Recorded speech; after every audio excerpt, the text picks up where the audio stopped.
For the record, the members of the House of Representatives implicated by the Discaya spouses, as well as Congressman Martin Romualdez and Congressman Eric Yap, cited by Mr. Orly Gutesa, were invited to attend this hearing.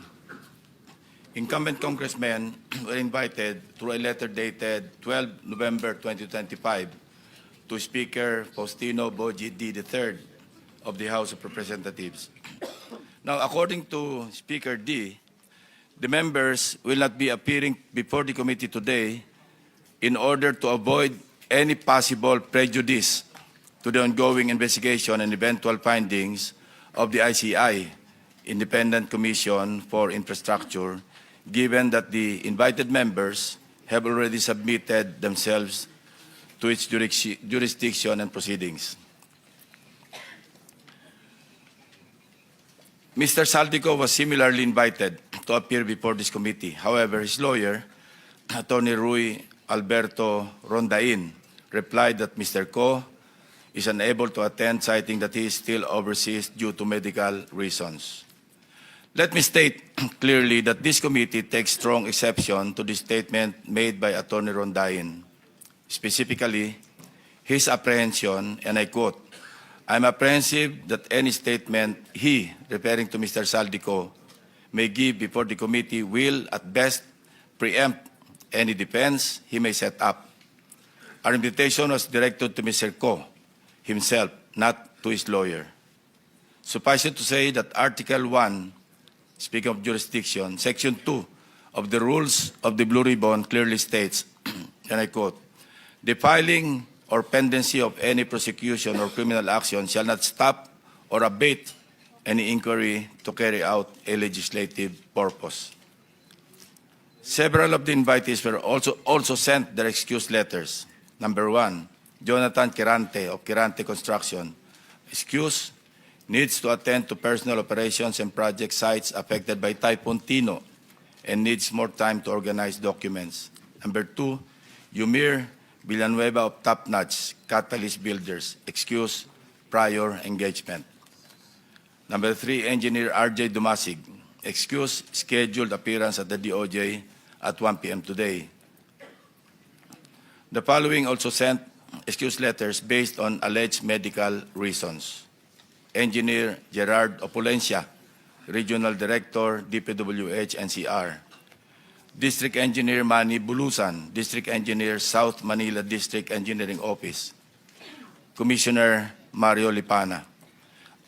The committee also sought the assistance of the Bureau of Immigration to obtain available information on the following individuals: Mark Bakiran Bunagan, Alan Colesio, John Paul Estrada, Orly Regala Gutesa, and Mark Texay. In the response letter dated 30 November 2025, the Bureau informed the committee that there is no record of departure for Mr. Bunagan, Mr. Gutesa, and Mr. Texay. Meanwhile, Mr. Colesio is confirmed to be in the country, having returned from a brief trip abroad from October 18 to October 24, 2025. In the case of Mr. John Paul Estrada, the reported aide of Mr. Saldico, the BI reported that he left the country on September 2, 2025, bound for Hong Kong, and has not returned to the Philippines to date. We're now coordinating with the Philippine Center for Transnational Crime, PCTC, to coordinate with Interpol to track the movement or movements of Mr. John Paul Estrada, as well as other personalities who are now abroad, whose attendance will be needed by this committee. Lastly, this representation received a copy of an order dated October 24, 2025, penned by Carolina or Judge Carolina C. Ecasiano Sison, Executive Judge of the Manila Regional Trial Court, in relation to the investigation conducted by her office on the authenticity of the notarization of the Sinumpaang Salaysay executed by Mr. Orly Gutesa, allegedly notarized by Attorney Pechi Rose S. or G. Espera. For the record, the committee notes that the notarial monthly report submitted by Attorney Spera covers notarized documents recorded under Notarial Book Number 3, specifically Book Number 3, Document Number 41 to 173, pages 10 to 36, period September 11 to 30, 2025. It is further noted that these details differ from those appearing in the sinumpang salaysay of Mr. Cutesa, which, on the other hand, indicates the following particulars. Book number 255, page number 51, or document number, 255, page number 51, book number 8, series of 2005. Furthermore, the order issued by Executive Judge Icasiano Sison looked into consideration the report prepared by Mr. Antonio Magbojos, Executive Officer of the Forensic and Scientific Service, Question Document Division of the NBI. After conducting a comparative examination of the specimen signatures, the NBI concluded that the questioned signature and the standard specimen signatures of Attorney Spera were not written by one and the same person. Since it was found that Attorney Spera has not notarized the sinumpang salaysay, her notarial details, including her signature, contained in the said document is falsified. As such, the order declared that there was no sufficient basis to hold Attorney Spera administratively liable in connection with the notarization of the sinumpang salaysay. With that said, let us start. We will recognize again the members of the committee in the order of their arrival. And the first to arrive is, as usual, Senator Erwin Tulfo. Of course, the Senate President, we are joined by the Senate President to arrive second. Then followed by Senator Ontiveros, Senator Pangilinan, Senator Marcoleta, Senator Bam Aquino. So, Senator Tulfo, you have the floor. Thank you, Mr. Chair. I just have a quick statement, Mr. Chair. Distinguished members of the committee. The Professor Wina Guerra of UP Center for Integrated and Development Studies in their policy paper, Flood Control Fiasco, the policy reckoning for accountability in the Philippines, revealed that our flood control failures stem not from lack of funds, but from absence of credible science, data, and accountability, and also, of course, of corruption. One of her recommendations is the revival of Project NOAA and its return to the Department of Science and Technology. Project NOAA once provided real-time hazards, rainfall, forecast, flood simulation, guided both national agencies and the LGUs. It is for this reason that I urge this committee to recommend the said policy, Mr. Chair. Thank you. Before anything else, we also invited, again, former Undersecretary Roberto Bernardo. He has submitted his supplemental affidavit to the Department of Justice, and we want to hear, for the record, his sinumpang salaysay as submitted, or supplemental affidavit. This is supplemental to the September 25 affidavit that he submitted likewise to the Department of Justice, which he also testified before this committee. So, Undersecretary Bernardo, you're recognized. Good morning, Mr. Chair and the honorable members of the Blue Ribbon Committee. Mr. Chair, may I be allowed to read an opening statement? Go ahead. How many minutes? 3 minutes lang po. Go ahead. Okay. Salamat po. Dear Senator Lacson and honorable members of the Blue Ribbon Committee, again, I am Roberto R. Bernardo, formerly an Undersecretary for Operations of the Department of Public Works and Highways. Today, I am once more before the Honorable Blue Ribbon Committee upon its invitation and consistent with my assurance during my first appearance last September 25, 2025 to fully cooperate in its ongoing investigation.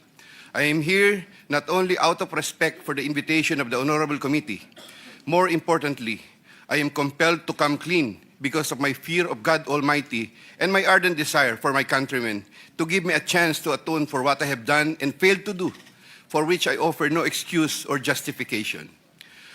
Nung ako'y nabanggit sa mga irregularidad na ito, Ang una kong naisip ay manahimik tungkol sa nalalaman ko. Haharapin ko na lang ang mga asunto na isasampa sa akin. Ako ay aasa na lamang sa pamamagitan ng aking pananahimik ay makakakuha ako ng proteksyon mula sa makapangyarihan sa politika at maimpluwensyang mga personalidad na silang may pakana o kaya nagbigay daan sa mga irregularidad na ito. Gayunpaman, napagtanto ko na ang isang pagkakamali ay hindi maaaring iwasto ng isa pang pagkakamali. At kung may maisang pamangkaso ay maaaring magtagal ito bago matapos. Sa aking pagkakaalam sa mga nakarang scam, tulad ng ilang kaso ng PDAF, mahigit isang dekada na ang nakalipas, hanggang ngayon ay dinidinig pa. Kawawa ang bayan.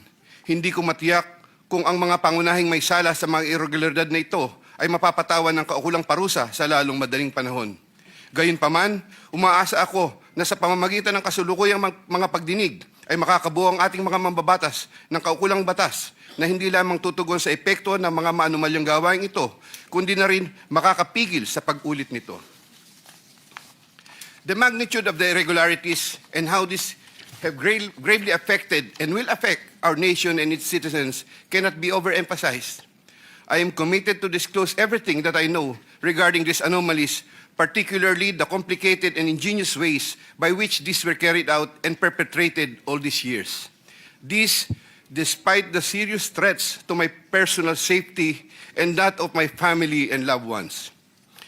Mula sa aking paninilbihan bilang isang mababang laborer hanggang ako'y naging isang undersecretary, napag-alaman ko na ang profesional na kakayahan at integridad ay maaaring hindi sapat upang matiyak ang tagumpay sa profesional na karera ng isang tao. Nakapaloob sa isang tiwaling sistema kung saan ang isang tao ay pinangakuan ng biyaya o kaya'y pinipilit na lumahok sa mga irregularidad. Ang takot sa maaaring masamang mangyari bunga ng hindi pagsunod o pagnanais na rin sa personal na pakinabang o kaya'y kombinasyon ng dalawang ito ay sumisira sa moral na direksyon ng isang tao. Lalo na kung ang mga dapat na may pangunahing kakayanan na humadlang sa masamang gawain ay siya ring may pakana nito at nagbibigay daan dito. Naniniwala ako na hindi lamang ako ang nakaranas sa sitwasyong ito. Nakikiusap ako sa mga nasa ganitong kalalagayan na magtiwala sa kinauukulan at lumantad na at makipagtulungan sa kasalukuyang investigasyon. In connection with my application for coverage as a state witness under Republic Act No. 6981, I have earlier submitted to the Department of Justice a second supplemental affidavit further clarifying my previous disclosures on the government flood control and other infrastructure projects subject of the present proceedings. Once again, with the assurance of the Honorable Committee that my rights and benefits under RA 6981 shall be respected, I will be submitting the second supplemental affidavit to the Honorable Committee with the prior authority of the Department of Justice through the Honorable Frederick A. Vida, Acting DOJ Secretary, as set out in an authority to disclose, which I am likewise submitting to the Honorable Committee. Thank you po. Proceed with your statement.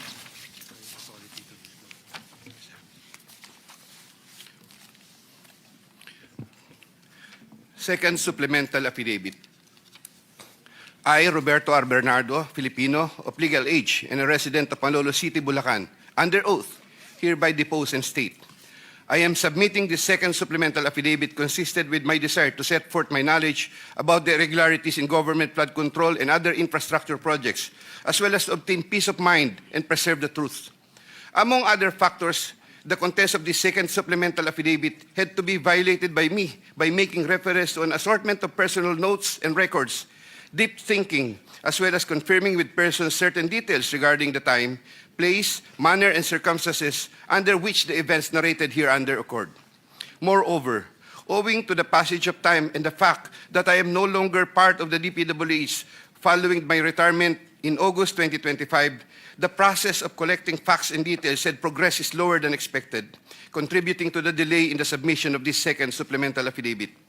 Also, I would like to make clear that while the facts narrated below are based on my direct personal knowledge and fortified by official DPWH records, the kickback scheme pertaining to the collection and handoff of the commitments to the relevant public officers occur practically without any paper trail.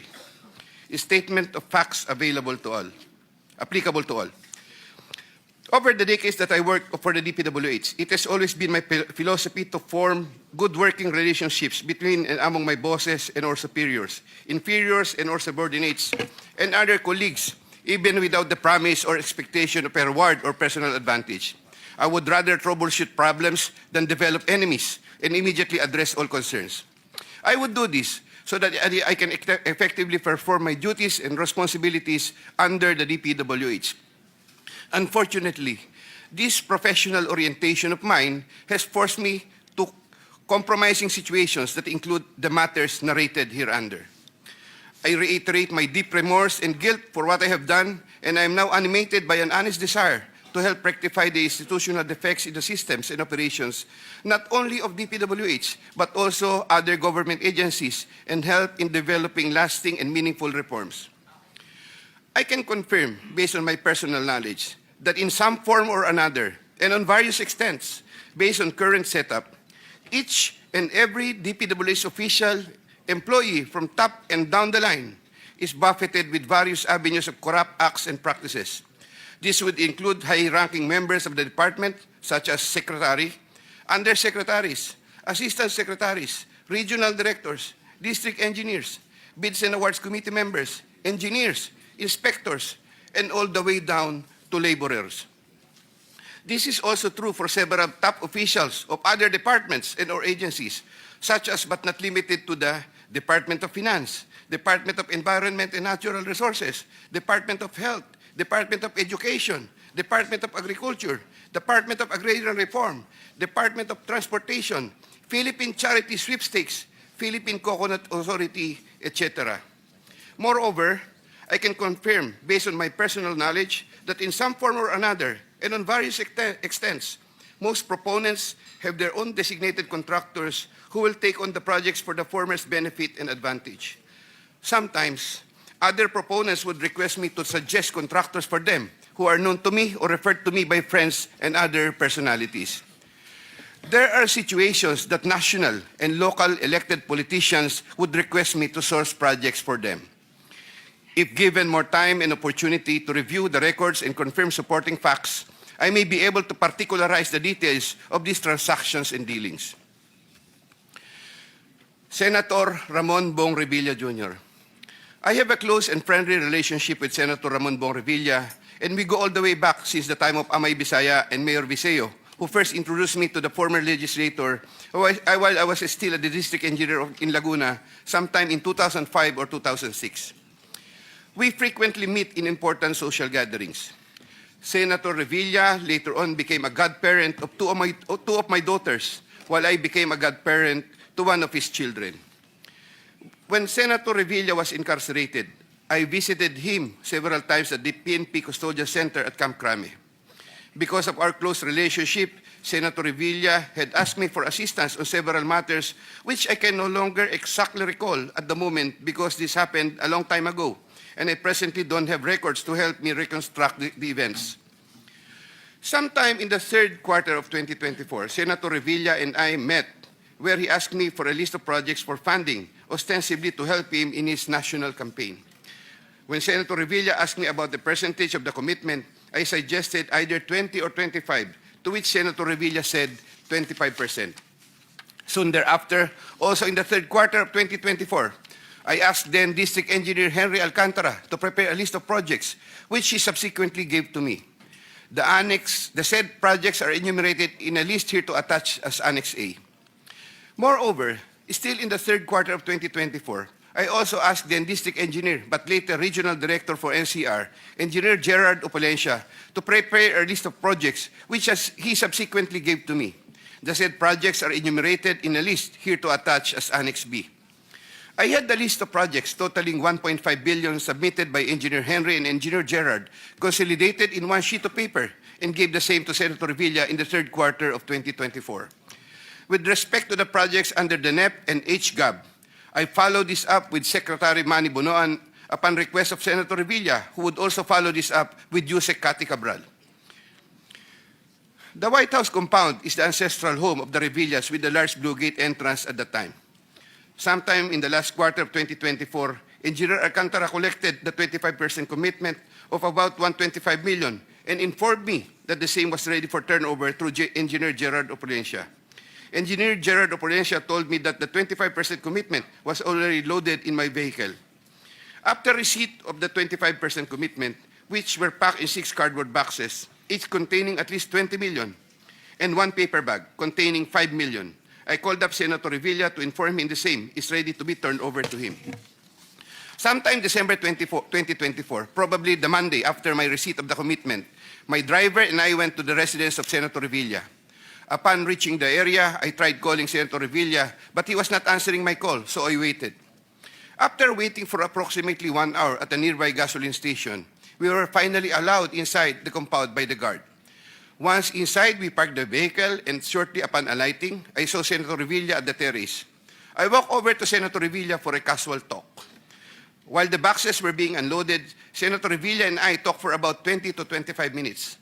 I asked him, "Sen, bakit hindi ka nangangampanya?" Senator Bong replied, "Okay naman pare, maganda results ng survey. Relax muna." The personnel of Senator Revilla helped in unloading the boxes. After the delivery of the commitment, I headed back to Manila. Sometime late January or February 2025, in relation to a list of projects submitted by Engineer Gerard Opulencia, Senator Revilla called me to follow up on the status of the commitment. About a week later, sometime February 2025, I informed Senator Revilla that the same was ready for turnover. Before the start of the campaign period for national elective positions, I directed one of my aides to deliver commitment amounting to 250 million to the residence of Senator Revilla at the White House compound, Aguinaldo Highway, Bacoor, Cavite. Senator Nancy Binay. Carlin Yap Villa is the aide of Senator Nancy Binay, who transacted with me regarding the latter's projects and commitment. If I recall correctly, I first met Carlin in the year 2018 during the budget season at the Senate. Eventually, sometime 2019, Usec Trigib Olivar, whom I knew very well, endorsed Carlin to me. From then on, Carlin would contact me directly to follow up the status of different matters. Sometime fourth quarter in 2022, Carlin, claiming to act on behalf of Senator Binay, asked my help for the transfer of an assistant district engineer in Mindanao to another district, a request which I endorsed to Sec Bunoan. Sometime during the third to fourth quarter of 2022, Carlin requested on behalf of Senator Binay for a list of projects worth around 1.882 billion with 12% commitment. The said projects are enumerated in a list here to attach as Annex C. I got 3% of 1.882 billion. I prepared a list of projects within my area of jurisdiction with the help of DPWH officials, but could not recall at this time exactly who among them gave me the list. But I can recall that it was Engineer Manny Bulusan who coordinated the collection of the commitment.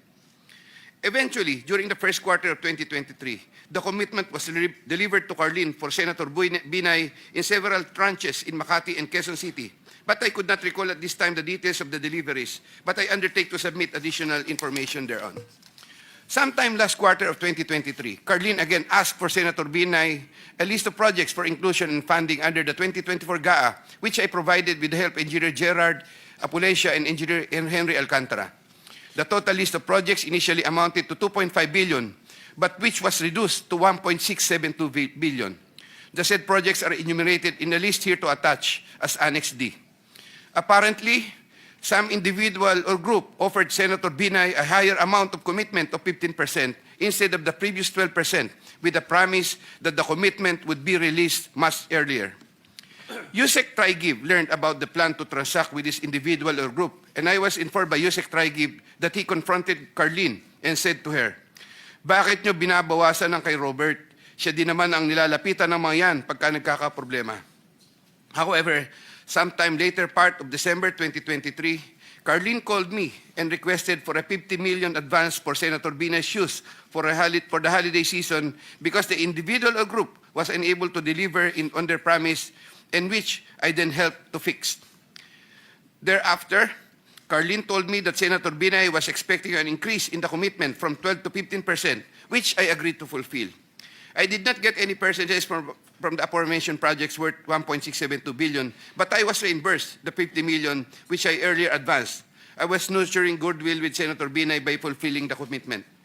Sometime 2024, Carlin requested me to relay to Sec Bunoan Senator Binay's request for some allocation under the NEP, which I did.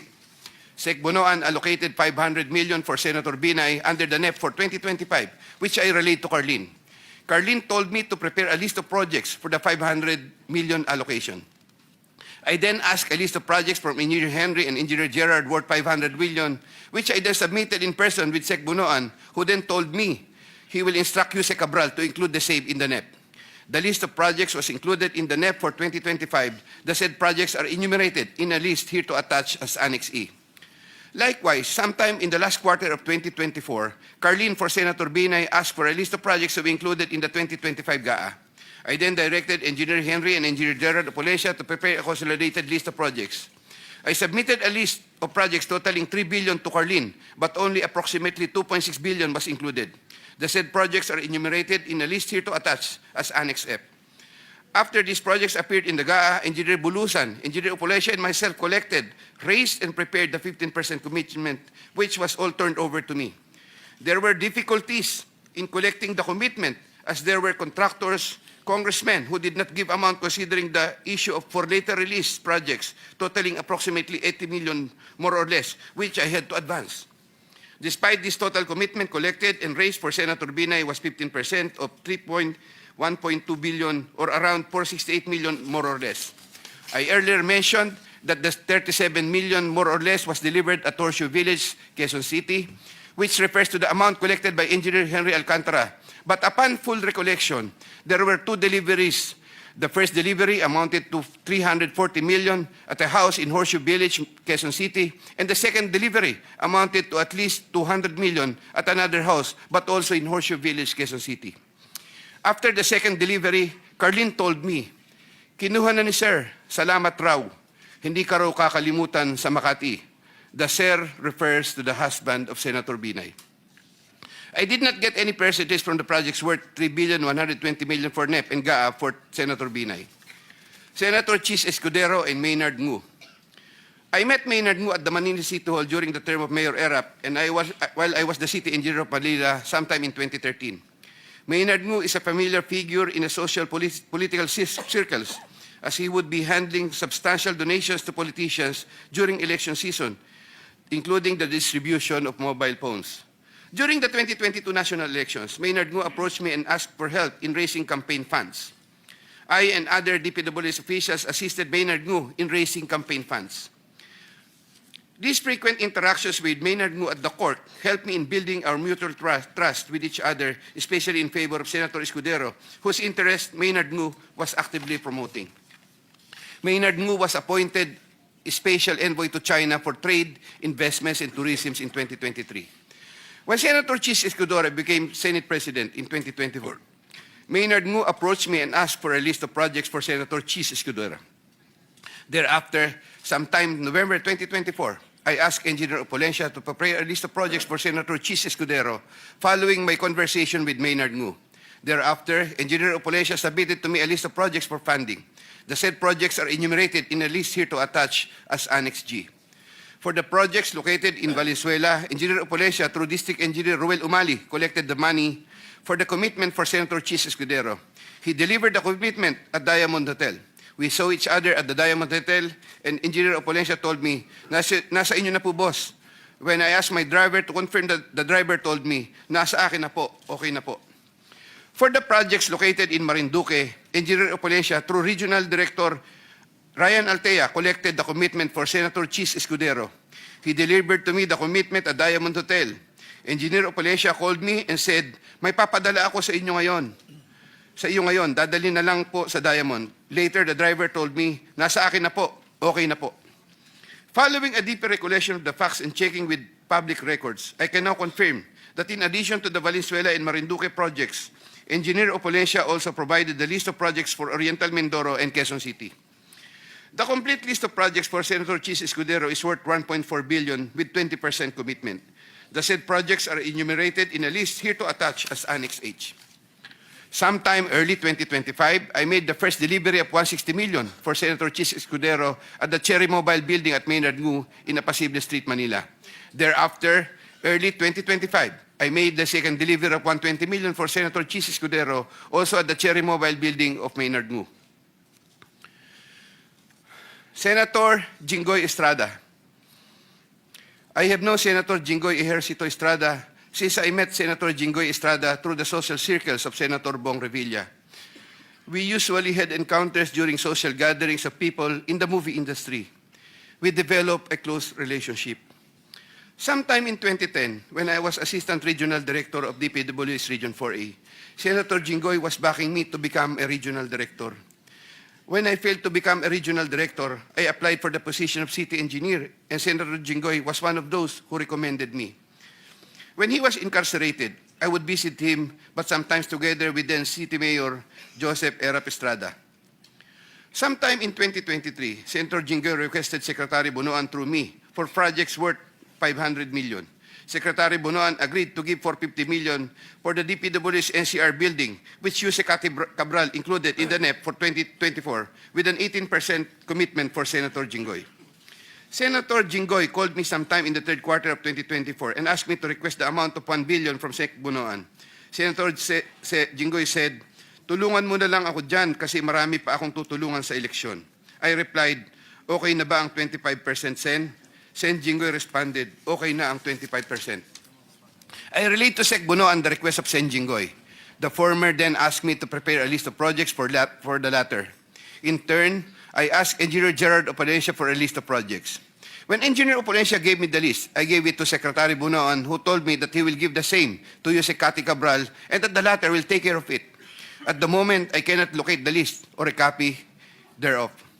Later on, I saw that some of these projects totaling 500 million and included in the list I gave to Sec Bunoan were listed in the NEP for that year.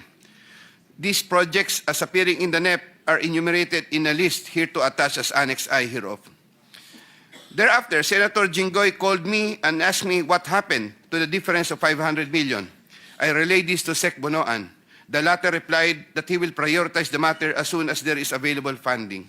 Subsequently, I found out that the projects totaling 200 million were included in the SGAB for 2025. These projects, as appearing in the SGAB, are listed Annex J hereof. However, Senator Jinggoy called me again for the difference of 300 million to complete the 1 billion project value that was requested. During the BICAM, projects worth 750 million were again included in the projects to eventually form part of the 2025 GAA. The said projects are enumerated in a list here to attach as Annex K. The total budget for the projects which appeared in the 2025 GAA is approximately 1.45 billion, more or less.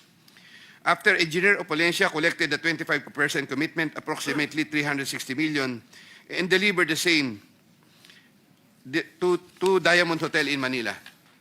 Thereafter, I tasked my driver to deliver the boxes to Sen Jinggoy at the Archaga building in San Juan City. Senator Jinggoy personally confirmed to me his receipt of the commitment and thanked me for the same. During the 2024 budget hearing for 2025 GAA, Engineer Alcantara informed me that Senator Jinggoy gave him funding amounting to 355 million for Bulacan First DEO and 500 million from other districts in Bulacan and requested that he, Engineer Alcantara, prepare lists of projects. The said projects are enumerated in a list here to attach as Annexes L and L-1 respectively. Later on, sometime in the first quarter of 2025, Senator Jinggoy asked me to get the 25% commitment for the aforesaid list of projects from Engineer Alcantara. Engineer Alcantara then delivered to me the 25% commitment, approximately 213 million, which I delivered to Senator Jinggoy at the Archaga building in San Juan City. Senator Grace Poe. Sometime third quarter of 2024, J.Y. De La Rosa, a staff of Senator Grace Poe, requested Sec Bunoan through me if Senator Grace Poe can be accommodated in the DPWH NEP. Sec Bunoan told me there is a 500 million for Senator Grace Poe and instructed me to ask the Senator for a list of projects. J.Y. De La Rosa told me to coordinate the matter with Mrs. Patron, a contractor. Mrs. Patron told me to prepare the list. Upon my instructions, Engineer Gerard Opalencia submitted a consolidated list of the following projects, 1 in Laguna and 3 in NCR. These projects are indicated in the list here to attach as Annex M. Thereafter, the list of projects was included in the NEP by Sec Bunoan through Usec Cabral. Later on, the said projects appeared in the GAA for 2025. There was a 20% commitment collected for Senator Grace Poe. Mrs. Patron, a contractor, collected the commitment for Sen Grace Poe at Diamond Hotel from one of my aides. Congresswoman Mary Mitzi Mitz Kahayon Uy. There were projects released in Congresswoman Kahayon Uy's congressional district which I facilitated. I submitted projects being proposed by her to proponents for funding, the details of which I am still verifying and confirming at the moment. Congressman Florida Robes. There were also projects released in Congresswoman Florida Robes' congressional district, which I facilitated. I submitted projects being proposed by her to proponents for funding, the details of which I'm still verifying and confirming at the moment. Congressman Zaldico.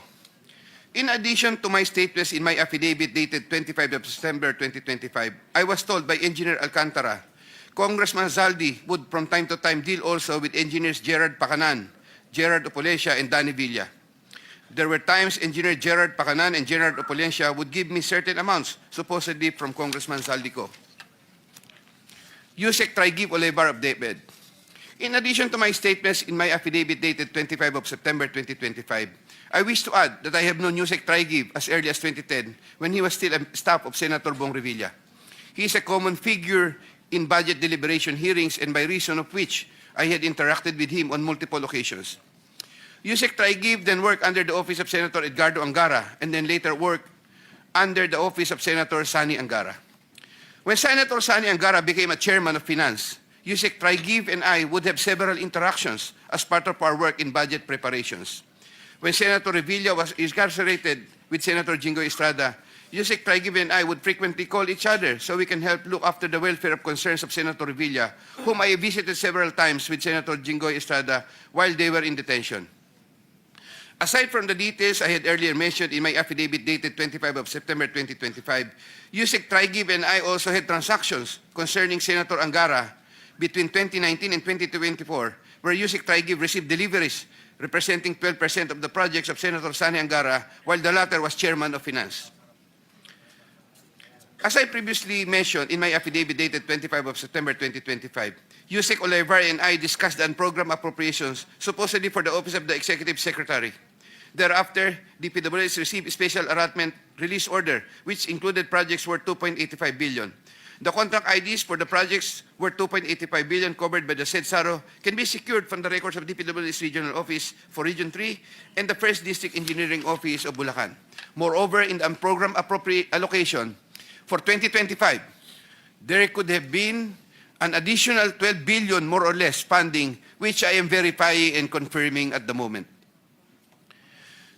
DPWH Secretary Mark Villar and Usec Cabral.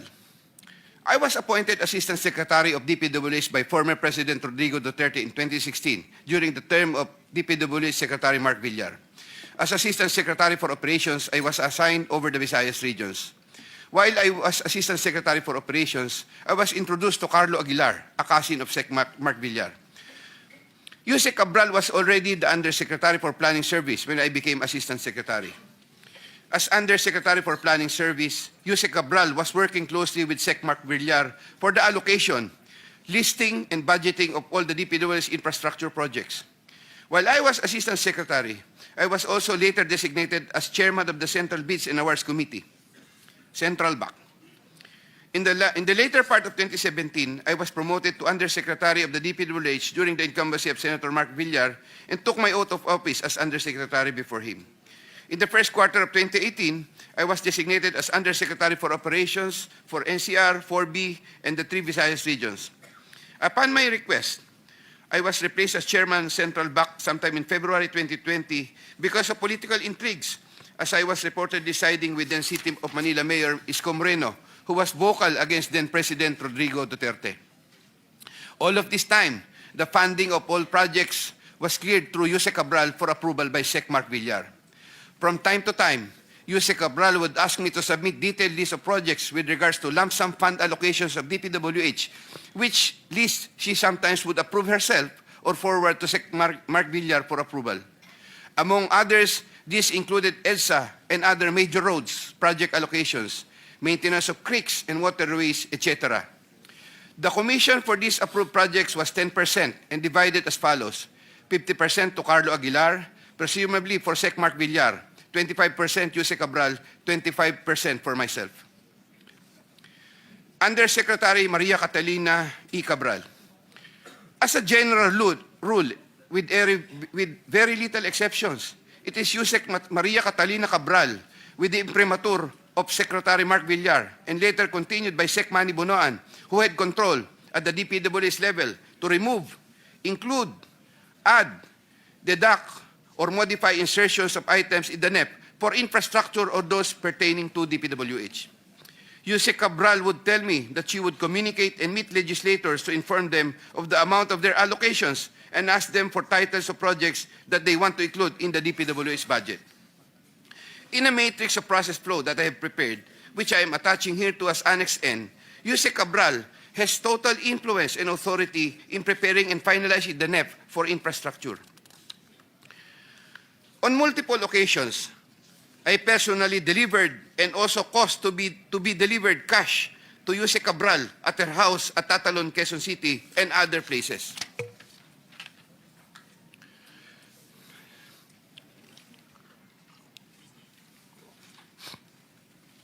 DPWH Secretary Manuel Bonoan.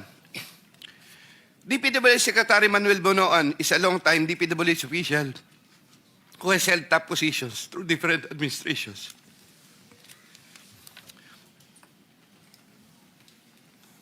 I look up to Sec Bonoan and consider him as a mentor. I treasure his guidance and friendship over the years. Prior to Sec Bonoan's assumption as Secretary of DPWH, I was the Undersecretary for Operations and Planning for NCR Visayas, having assumed the said position in 2018. Unlike during the time of Sec Mark Villar, when I was not given much task, even removed as back chairman, and had very limited operational functions during the COVID pandemic period, Sec Bonoan entrusted me with more operational functions and let me work more closely with Usec Cabral. Sometime in 2022, Sec Bonoan directed me to submit a list of projects for possible inclusion in the NEP for fiscal year 2023 worth around 450 million. Without question and delay, I asked Bulacan First DEO for a list of projects for funding. Thereafter, Engineer Alcantara submitted to me a list of projects for funding under the NEP. Those projects are indicated in the list here to attach as Annex O. In compliance with this order, I forwarded the list to Sec Bonoan. He told me that Undersecretary for Planning Maria Catalina Cati Cabral shall facilitate and ensure the inclusion of these projects in the NEP. Engineer Alcantara gave the 10% of the value of the projects. Similarly, in 2023, Sec Bonoan directed me to submit a list of projects for possible inclusion in the NEP for fiscal year 2024 worth around 150 million. Again, without question and delay, I asked Bulacan First DEO for a list of projects for funding. Thereafter, Engineer Alcantara submitted to me a list of projects for funding under the NEP. Those projects are indicated in the list here to attach as Annex P. In compliance with this order, I forwarded the list to Sec Bonoan. In compliance with this order, I forwarded the list to Sec Bonoan. Sec Bonoan said that Usec Cabral shall again facilitate and ensure the inclusion of these projects in the NEP. Engineer Alcantara gave 15% of the value of the projects. Also in the year 2024, Sec Bonoan also directed me to submit a list of projects for possible inclusion in the NEP for fiscal year 2025 for the amount of 900 million. I asked Bulacan First DEO for a list of projects for funding. Thereafter, Engineer Alcantara submitted to me a list of projects for funding under the NEP. Those projects are indicated in the list here to attach as Annex Q. In compliance with this order, I forwarded the list to Sec Bonoan. Sec Bonoan said that Usec Cabral shall again facilitate and ensure the inclusion of these projects in the NEP. Engineer Alcantara gave 20% of the value of the projects. With respect to the commitments collected by Engineer Alcantara narrated above, Secretary Bonoan and I received a percentage. In many instances, during budget deliberations, I was tasked by Sec Bonoan to talk to legislators over their funding and other concerns, and to forward these concerns to Usec Cabral for action and resolution. Sec Bonoan and Usec Cabral. Every year, including years 2023, 2024, and 2025, Usec Cati Cabral apportions the budget ceiling for the DPWH allocable NEP among the districts according to the endorsed programs, activities, and projects, PAPs. Although she would make it appear that 100% allocable NEP had been apportioned, Usec Cati Cabral would reserve a substantial percentage of that allocable NEP for her and Sec Bonoan's preferred projects. Sec Manny Bonoan would from time to time ask me to take charge of part of his own reserve allocations. The value of the projects that I handled for Sec Bunoan was at least 5 billion per annum for the years 2023, 2024, and 2025, with an average of 15% commitment. Of this 15% average commitment, Sec Bunoan, 75% usually would give, of this 15% average commitment, Sec Bunoan, 75%, usually would give me 25% of the commitment, with the rest of the commitment shared between him and Usec Cathy Cabral.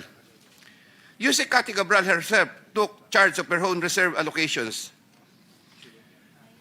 Once again, I humbly reserve the right to submit another supplementary affidavit if warranted in the premises. I attest to the truth of the foregoing statements based on my personal knowledge and authentic records. Mr. Chair, thank you. Thank you. The Vice Chairman, Senator Erwin Tulfo, you may reclaim your time. Thank you, Mr. Chair. Okay. Aside from the tables attached as annexes, may iba ka pa bang ebidensya na magpapatunay po sa inyong sinumpaang salaysay? Mr. Chair, I would of course, I may submit additional documents po pagka po na retrieve from the records. Meron po. All right. Mr. Chair, babalikan ko po si Engineer Bernardo. Ang tanong ko lamang po at tanong ng mga kababayan natin, napapansin po kasi nila na isa-isa ng mga opisyal, dating opisyal sa DPWH, maging ang ilang mambabatas, ay tumatakbo po sa ibang bansa. How do we stop this flight, Mr. Chair? Kasi baka darating po ang araw, wala na po tayong maimbestigahan, wala na po mapapanagot dahil lahat po sila ay nasa ibayong dagat na. Paano po yun, Mr. Chair? Do we have any plans? Do we have any actions para... I know, Mr. Chair, hindi natin pwedeng pigilan po yan dahil yan po ay karapatan naman nila. Pero dahil may investigasyon po nangyayari, ito po yung accountability, Mr. Chair. You may address your question to the DOJ representative. I think the Prosecutor General, Richard Padulyon, is here. Kindly Thank you, respond. Mr. Chair. Yes. Good morning, Mr. Chair. I believe that while we want all of these personalities who are involved or mentioned in the investigations to just stay in the country during the course of the investigations, we cannot at this time, Mr. Chair, prevent them from traveling because what we can only issue as far as the Department of Justice is a lookout bulletin. A lookout bulletin operates only to check on the records of the passenger who would want to leave, but it would not prevent them from being able to leave the country. There is no legal impediment for them to leave because it would be violative of their constitutional right.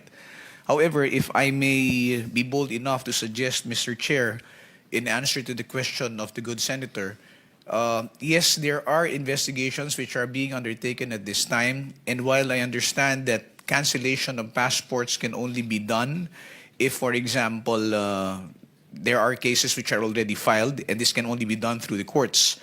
I believe that representations can probably be made by the investigating bodies with the executive branch, that would be the Department of Foreign Affairs, to possibly hold or possibly cancel passports of those who are undertaking or undergoing investigations, Mr. Chair. Linawin ko lang, Mr. Chair, parang pwede lang yatang kanselahin ang mga passports sa mga ito kapag sila po'y nakasuhan na. Pero what I'm talking about, yung hindi pa po nakakasuhan. Kasi it is not enough yung lookout bulletin. Wala naman hong saysay yun eh. Kahit na nandoon siya sa lookout bulletin, pwede niya sabihin, wala pa naman ho akong kaso. The only way to stop that person is kung may hold departure order, which we know kung may kaso na. So, ano hong pwede bukod dyan na sinasabi sa lookout bulletin? Are you suggesting na the DFA kanselahin ang passport? But can we do that? Wala pa naman po silang kaso and it will violate their constitutional rights. I understand, Mr. Chair, if I may, sir, answer the question. I agree with you totally that there is no basis to cancel the passports up until the time that there are cases which are filed as against them and there are representations or there's an order issued by the court allowing for the cancellation. But the question earlier was with respect to what can be done at this time while there are no cases which have been filed. The only solution that I can find for this particular predicament, Mr. Chair, is for us to fast-track the filing of the cases, or for cases to be fast-tracked so far as investigations are concerned before the Office of the Secretary of Justice and before the Office of the Ombudsman. And then, and only then, once these cases are filed in court and warrants are issued, can we move for the cancellation of the passports. In the meantime, the suggestion that I made earlier was just a suggestion, Mr. Chair, if only to address the concern of what can be done in the meantime while there are no cases yet which are filed in court. Kailan po kayo magpa-file ng mga kaso? Kailan po natin makikita na ang DOJ ay magsasampa na po ng kaso? Cases are already being investigated right now, Mr. Chair. There are 5 cases for flood control projects, ghost projects, which are undergoing preliminary investigation at the moment. There are several cases also which are undergoing evaluation by the Department of Justice. I believe there are also cases which are also pending before the Office of the Ombudsman, Mr. Chair. We expect to terminate the preliminary investigation of the first 5 cases probably within the first week of December or by the middle of December, sir. To know kung ito po mga cases that will be filed by the DOJ ay mga officials lang po ito ng DPWH, former officials and contractors. Meron po bang kasamang mga politiko na rito? As of this time, Mr. Chair, as far as the first 5 cases which are undergoing investigation, it involves only officials of the DPWH, particularly those in District 1 in Bulacan, sir. All right. My next question is, Mr. Chair, alam kong sinusundan nyo rin po. At ano na ho nangyari? I don't know if you can answer this, Attorney Fadulyon, kayo po sa DOJ. Nasaan na po yung ating witness na si Ginoong Guteza? Because yung kanya pong testimony ay napakalaki po. Lahat po tayo nagimbal dito. So we want to find out, is he okay? Where is he at? Is he still alive? Is he dead? Ano ho nangyari? Mr. Chair, Department of Justice would not be in any position to ascertain the whereabouts of Mr. Gutesa. As far as we know, he did testify here in the Senate Blue Ribbon Committee, but the Department of Justice never had any interaction with him after that particular testimony.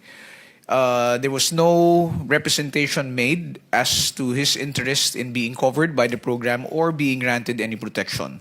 And we know for a fact that the intervention by the Witness Protection Program is something which is done voluntarily by the one who is making the application. Inasmuch as there was no application made, we have not had, since the time of his testimony here before the Senate Blue Ribbon Committee, any interaction with Mr. Gutesa. So we would not be in a position to say where he is right now or what his condition is, sir.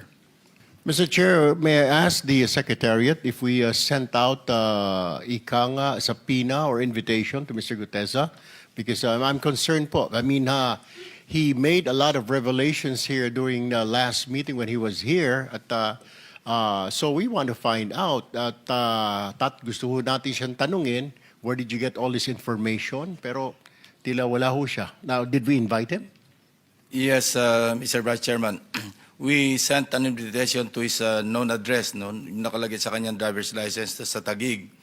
Pero even when the investigation was conducted by the executive judge, wala na po siya doon sa kanyang known address, last known address. So what we did in the Blue Ribbon Committee, we sought the assistance of the Honorable Marcoleta kung sakaling meron siyang contact o may sa darating na panahon magkakaroon siya ng contact ay tulungan niya tayo na malocate at para makapag-testify na muli si Technical Sergeant Gutesa. So ang sagot po ni Honorable Marcoleta, wala rin po siyang contact kay Orly Gutesa. Isa pang katanungan dyan, Mr. Chair, at nagtatanong po yung mga kababayan ho natin, ano po ang mangyayari ngayon sa kanyang salaysay? Are we going to submit it? Dahil kung tayo po ay mag-wind down na dito po sa ating investigation, are we going to submit it to ICI, Mr. Chair? The sinumpang salaysay remains valid as far as the Blue Ribbon Committee is concerned. Nagkaroon lang naman siya ng problema doon sa kanyang pagkanotaryo.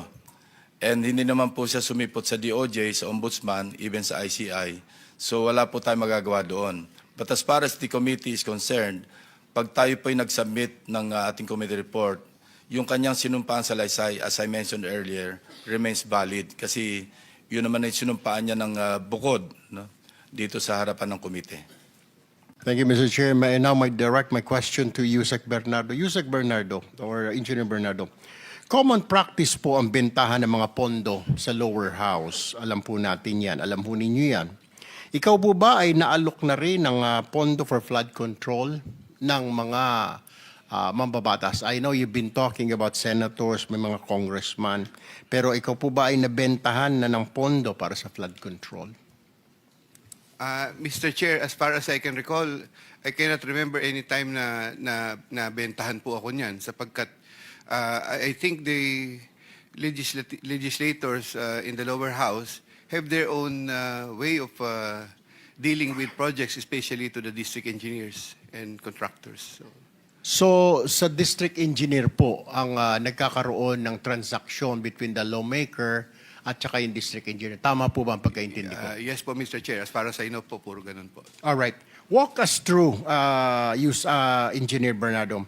Pag nagbaba na po ng pondo ng budget ang isang politiko, congressman man yan, sa district, ano po ang nangyayari? Siya rin po ba, tama po ba na siya rin po ang nagsasabi, nagdidictate, ito ang kontratista na gusto kong panalunin mo because siya yung kontratista ang magbibigay ng komisyon kay congressman o sa politiko. Tama po ba yan? Can you walk us through after na ibaba yung pondo ng mababatas doon sa distrito? What is happening? And walk us through hanggang sa makuha ng politiko yung kanyang komisyon or kickback. Mr. Chair, I'm very sorry to be off the rec ano po sa ganyang mga proseso sapagkat ang nagkakausap lang po talaga dyan ay ang mga congressmen or legislators sa lower house saka po district engineer o yung mga contractor. Hindi po ako doon sa kanilang sistema doon kung paano. Ba't naririnig ko pong ganun talaga? Yun po. Alright, panghuling na katalungan na lang po sa inyo, Usec Bernardo, bago po ako lumipat dito kay Engineer Alcantara.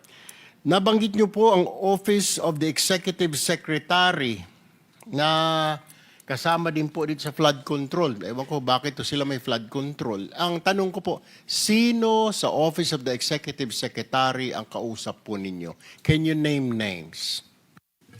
Mr. Chair, as I've earlier na sinabi ko po, ay si Trigib Olivar po ang kausap ko. Siya lang po nagsabi sa akin nun.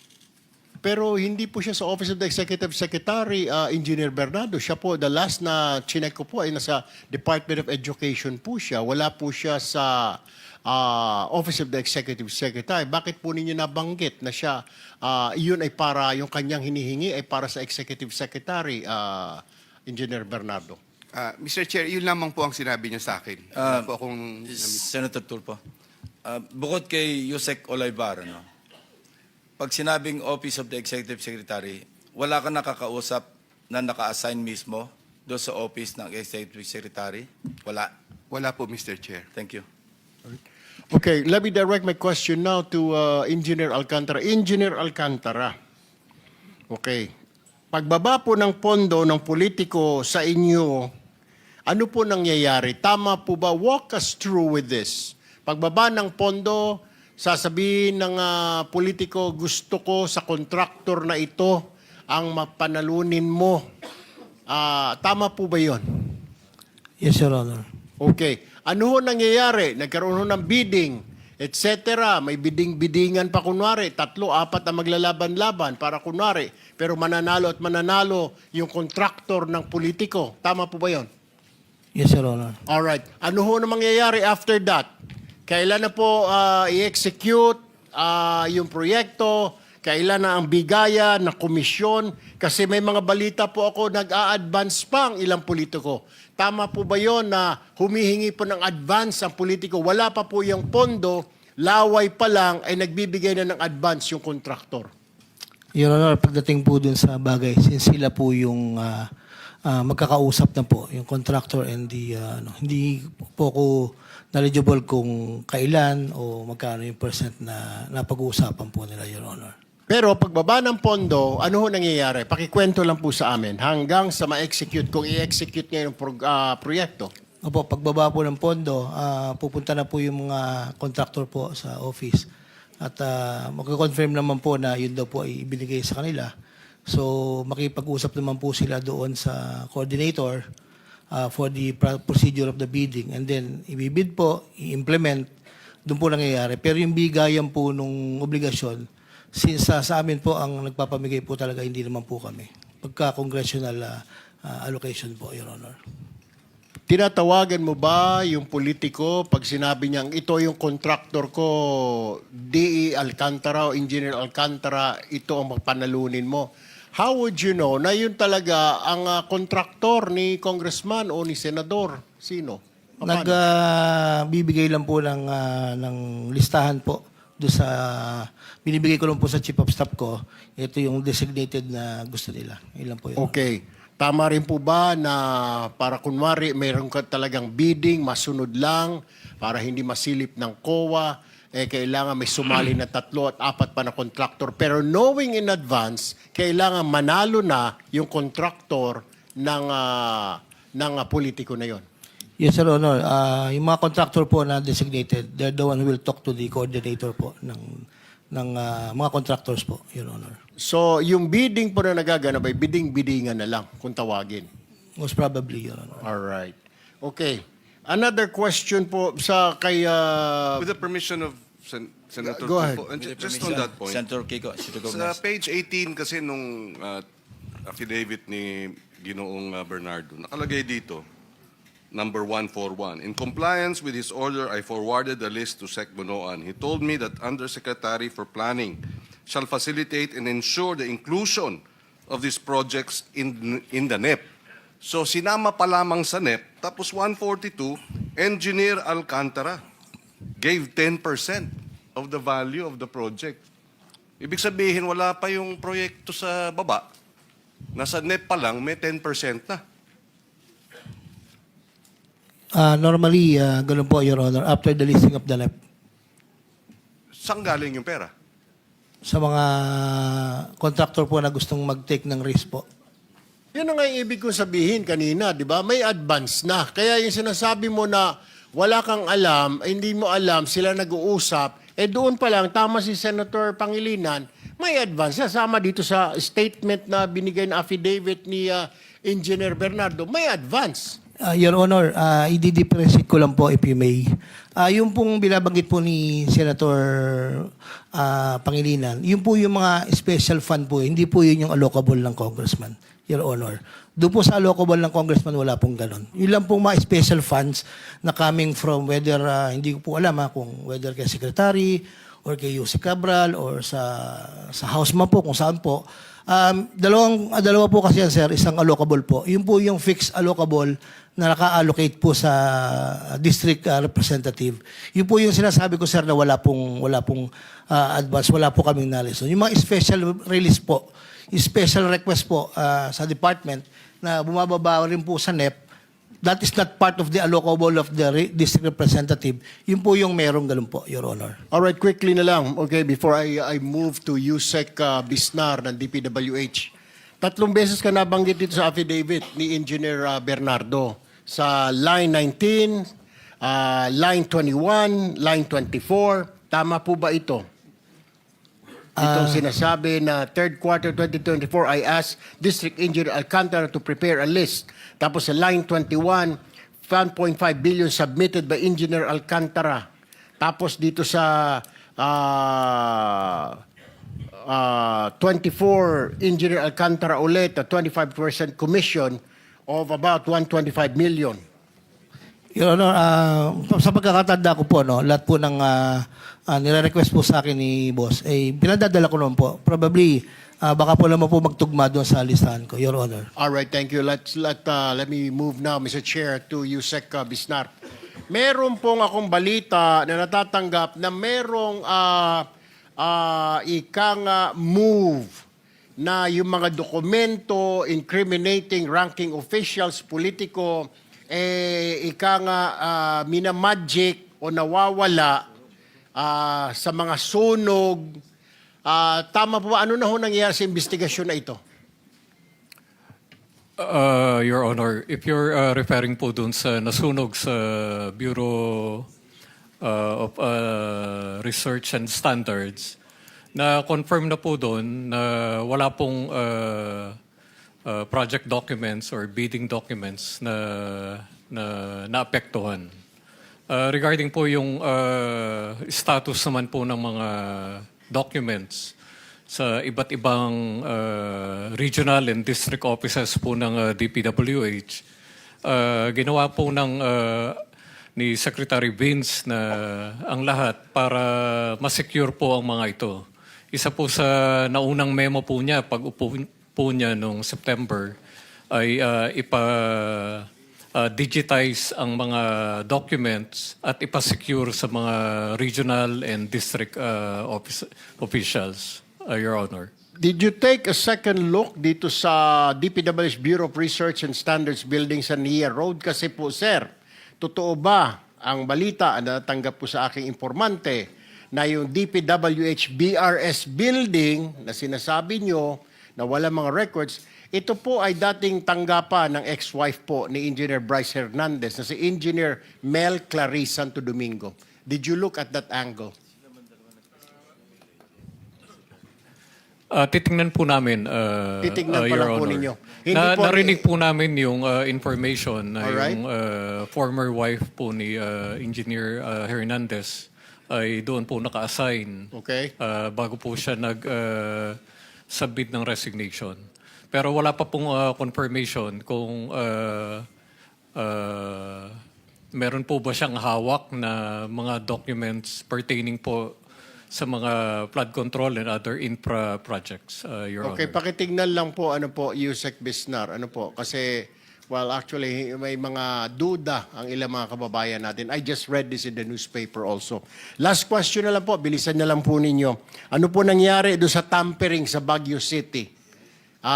Yung pinasok po yung opisina ninyo sa Baguio City, destruction of documents sa Baguio City District Engineering Office. Bakit daw po? Tinanong nyo na ba yung tao? Bakit sinira?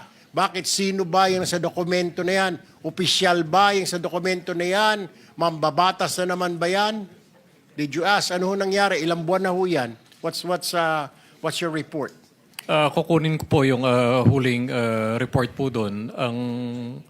Ang nakuha po namin is PNP po ang nag-imbestiga nung alleged tampering. For the meantime po, nirelieve na po si District Engineer Sarate ng Baguio City dahil po dun sa allegation na yun, Your Honor. Kasi nga po, may tampering. Ibig sabihin, may tinatago. Di po ba? Siguro, baka may kumausap po sa kanya. So we really need to look into that, Usec Bisnar. Ano po, hindi po natin ipalawalang bahala. Kasi marami pong nadadamay dito. Siyempre, marami pong gusto magpalusot at ayaw masama rito. So you really need to take a look into that, okay? Yes, Your Honor. I would need a report from the DPWH. Maraming salamat po, Mr. Chair. We will submit, Your Honor. The Senate President is recognized. Thank you. Thank you, Mr. Chairman. Tama-tama yung nabanggit ni Senator Erwin, being the Vice Chairman, yung kangay mga nabanggit. I would just like to manifest and caution the committee na yung mga natatanggap nating impormasyon maayos naman at ito naman yung mga sinumpaang salaysay, pero there are certain concerns na kailangan we take it as it is. Like for example, pagbanggit ng staff ni ganon, hindi siya, yung staff niya. Di ba? For example, yung kay Senator Grace po, staff ni Grace po yung kausap, hindi si Grace po. Okay, and then also, doon sa percentage supposed to be for Senator Mark, sabi, presumably for. Hindi rin sinabi sa affidavit na sa kanya, di ba? Okay. Anyway, just a manifestation for the consumption of the committee pag ina-analyze natin itong mga nakukuha natin mga affidavits at sa mga sworn statements. Now, my real question actually was directed to the former hearing we had during the time that Senator Marcoleta was the chairman of the Committee on Blue Ribbon, naalala ko lang kasi na hiningi natin yung ledger from Mr. and Mrs. Discaya, the ledger na hawak nila. As a matter of fact, there is a subpoena, duces tecum issued. So, did you submit it already or can we have it? Your Honor, nakakulong po ako sa detention. Katunayan nga po sa ICI po nung nakaraan ay humingi po kami ng for law yata ang tawag doon na mahanap ko po sana yung mga ledger na yon. So hindi rin po sila gumawa ng sulat sa Senate po yung ICI. Bali hindi ko po na-comply po, Your Honor. Si Mrs. Discaya, di naman siya naka-confine dito sa atin. Hindi ba pwede Wala po siya? siyang, Your Honor, wala po siyang idea dun sa mga, kasi ako po ang may katransaction po dun sa ibang politician po. Hindi ba pwedeng sabihin kay Ms. Discaya kung saan nakalagay? So, pwedeng natin pakuha ngayon para andito pa naman tayo. Meron subpoena duces tecum dyan. Your Honor, wala po siyang idea po dun sa ganung klase ng transaction ko po. Mr. Chairman, with the permission of the Senate President and the Chairman, Yes, go ahead, it please. has not, walang kinalaman yung kung alam niya yung transaksyon o hindi. Kung alam mo nasaan yung ledger, sasabihin mo sa kanya, andito yung ledger, pakikuha at ibigay sa akin. Hindi ba? For the record, Mr. President.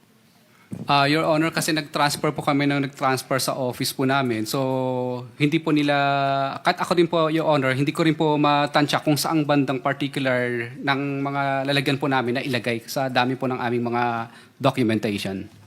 Yeah, para lang ma-refresh yung memo, with the permission of Senate President, Senator Pangilinan. Joint affidavit yung sinabit nyo noong chairman si Senator Marcoleta, no?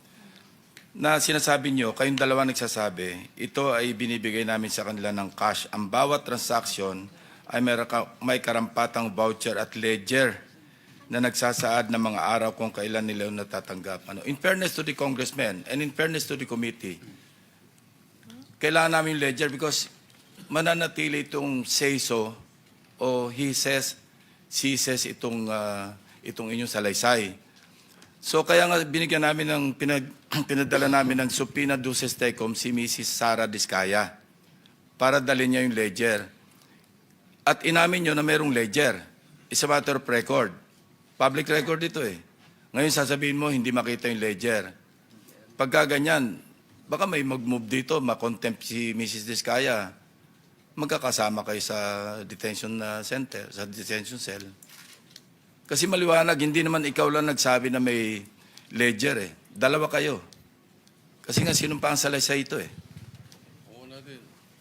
Your Honor, ang binasa lang po ng miss ko doon sa affidavit po ng una ay hanggang paragraph 15 lang po. Hanggang doon lang po siya nagbasa kasi doon lang po okay. yung... We will excuse you. Sasamahan ka ng Sergeant at Arms para kunin yung ledger and we will wait for you. Mr. Chair, if I may add. Yes, Senator Pangilinan. Yes, yun ang ginawa natin kay Mr. Hernandez. Ipinakita niya na gusto niyang puntahan yung kanyang opisina o kung saan man yung bahay para kunin yung mga dokumento. At si Mr. Discaya should be able to do the same. Yeah. Pareho na kayong dalawa, mag-asawa. Pa-escorta namin kayo sa USAA para magtulong kayong hanapin yung ledger. Kasi kayo rin, sa inyo rin ang galing na mayroong ledger. Mr. Chairman, Yes, if I Senator may Pangilinan. add. Well, Mr. Discaya, nakakulong na po kayo. Nabanggit na nga po ni Chairman na baka isama na rin po si Mrs. Discaya. Dahil mukhang nagbibigay ka ng kung ano-anong palusot para hindi mailabas yung ledger. Yun ang dating sa amin sa komite. So, sana, kung ayaw ninyong makulong pati si Mrs. Discaya, yun na ang paraan. Sumunod na lang at ibalik dito yung ledger, kung maaari. Mr. Chair, with the permission of the Senate President. Yes, Yes, I just wanted to find out what happened to the ledger. So I give up on my time, Mr. Chairman. Mr. Chair, I share the concern of the Senate President na ni-reiterate ni Senator Pangilinan, ni-reiterate din ng chairman. At ngayon, kaya nila sinabi na i-excuse kayo, Ms. Discaya, para kunin yung ledger na yan.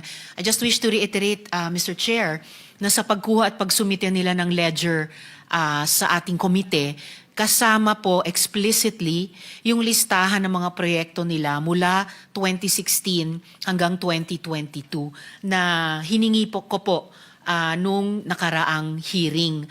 Top contractor po, Mr. Chair, mga kasama ang St. Gerard Corporation or Construction sa dating administrasyon. Pero ang sinumite nila, yung mga proyekto lamang kasama ang DPWH para sa Alpha and Omega lamang. Hindi rin po sinumite yung mga proyekto na sakop ng mga joint venture agreements, yung mga JVAs, kasama yung iba pang mga contractors. And that kind of sanitized list, Mr. Chair, would give us nothing. Lalong papatunayan lamang ng mag-asawang Discaya na hindi sila nakikiisa sa Blue Ribbon Committee na mapanagot at maparusahan yung mga dapat managot at maparusahan. So I request the chair to include explicitly in his ruling regarding Ms. Discaya a reiteration of this request for them to submit yung pong listahan ng mga proyekto nila kasama ang DPWH, kasama po yung mga joint venture agreements ng lahat ng mga kumpanya nila, St. Gerard, Alpha and Omega at iba pa mula sa mga taong 2016 hanggang 2022. I so respectfully request, Mr. Chair. Senator Tulfo. Mr. Chair, tama po yung desisyon siguro. Ang gawin ho natin, pasamahan po itong mag-asawa ng USAA, ng ating Senate Security, samahan po sa opisina. Hindi po ako naniniwala, Ginang Discaya, na ito po itatabi nyo lang basta-basta because this is a very important piece of document. Noong una po kayo nandito, sinabi po ninyo, may listahan kayo. Kaya nga po, mayroon po tayong listahan ng mga mababatas na inimbitahan po natin because nabanggit po ninyo. Kung wala naman ho tayong ipakita, paano naman bumukha ho na naniwala lang ho kami. We need documentation po na nakalista talaga, na tumanggap itong mga taong ito, nakatransact po ninyo. So yun po. And I believe and I hope ito po hindi basta-bastang papeles. Ito po ay dokumento. Nabanggit na ho ninyo. Alam nyo, important document po yung ledger na yun. Kaya hindi nyo po pwedeng, hindi mo alam, naglipat kayo ilang beses. Siguro sa tingin ko, baka tinatago talaga ninyo. Kaya the only way para maniwala kami, samahan po kayo ng aming Senate Security, i-retrieve po ninyo, pwede nyo sabihin yung sekretary nyo, makukulong na si Mrs. Discaya, ilabas nyo na. Parang awa nyo na, Mrs. Discaya, sabihin mo sa sekretarya mo, Iha, makukulong na ako, wala na magbabantay sa mga anak namin. Can you do that? Your Honor, upon my advice of my lawyer po, okay po, wala pong problema. Pero po, baka hindi po lahat siguro dahil syempre, Whatever is iisa-isahin available, po, okay kung lang. ano po ang available na pwede ko pong makuha kaagad. Okay. Mr. So- Chairman, sorry. Pero yung ledger, dapat lahat. Baka mamaya yung ledger, tatanggalan mo ng 3-4 na pahina kasi hindi lahat. Hindi ba, Mr. Chairman? Just, thank you, Mr. Chairman.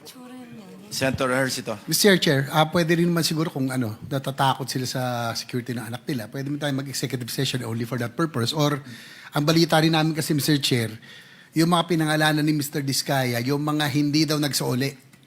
So, may text messages daw kayo. Baka kahit yung mga text messages, pwede nyo napakita sa ngayon sa ating chair o sa member ng committee. Mr. Chair, medyo naguguluhan ako. Order muna, sandali. Okay. Pumayag na yung abogado mo na sasama kayo ng security ng Senate, di ba? At babalik kayo para dalhin yung dokumento, ledger. Nagpapatunay o nagsusuporta doon sa inyong sinumpang salaysay na may mga kongresista na nakatanggap sa inyo. Yun ang maliwanag, hindi ba, Mr. Discaya? Your Honor, hindi lang po congressman, pati po mga Yes. ano po, Yes. Maski sino, lahat. mga Usec. Lahat. But before we let you go, sinabi nyo rin sa inyong sinupang salaysay na wala kayong ghost projects, hindi ba?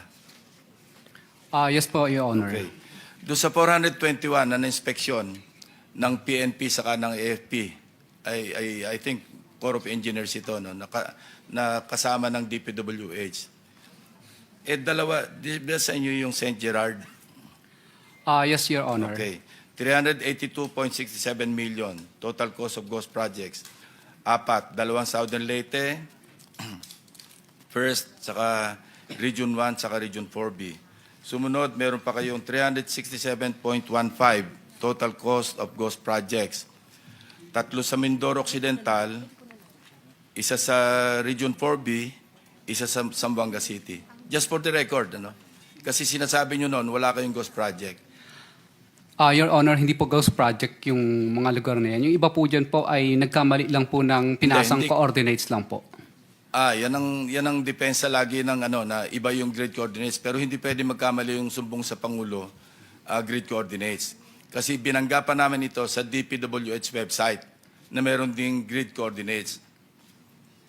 Kaya hindi pwedeng ipalusot na magkaiba yung grid coordinates. Anyway, that's just for the record. Sergeant at Arms,